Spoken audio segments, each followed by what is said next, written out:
Hallo und herzlich willkommen zu meinen Health Hacks im YouTube-Kanal der Europäischen Gesellschaft für Schlafgesundheit. Ich bin Hannes und ich erkläre euch heute, warum wir eigentlich schnarchen. Jeder kennt sie, diese lästigen Geräusche im Schlaf, dieses Grunzen, Rattern, Rasseln, Pfeifen. Etwas leiser bitte, das reicht. Schnarchen hat immer mit einer gestörten Atmung zu tun.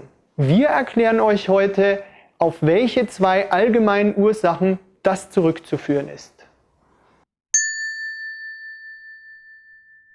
Ja, genau richtig gelesen. Schlaffes Gewebe gibt es nicht nur an Bauch, Beinen und Po, sondern auch in den oberen Atemwegen. Bis zu einem gewissen Grad ist das übrigens auch völlig normal, denn wenn ihr schlaft, erschlafft die Muskulatur im gesamten Körper. Die Spannung lässt nach und die Spannung lässt eben auch in den oberen Atemwegen nach.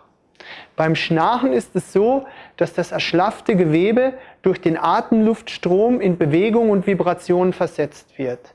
Dieses Vibrationsgeräusch nehmen wir als Schnarchen wahr. Man kann es am besten mit einem Segel vergleichen, das schlaff im Wind hängt.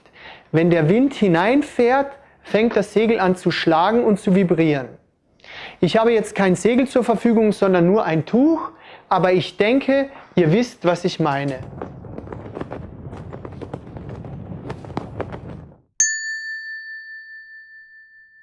Auch die Unterdruckbildung in den Atemwegen ist erstmal völlig normal.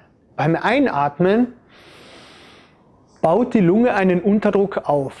Dadurch ziehen die Atemwege sich leicht zusammen.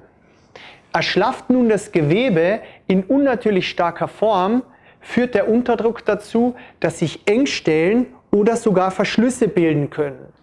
An diesen Engstellen kommt es dann zu Luftverwirbelungen und die lösen die lustigen Geräusche aus. Im Prinzip ist es wie bei einem pfeifenden Teekessel. Das Kesselventil ist dort die Engstelle und die austretende heiße Luft führt zu Turbulenzen, die dann wiederum die Geräusche auslösen.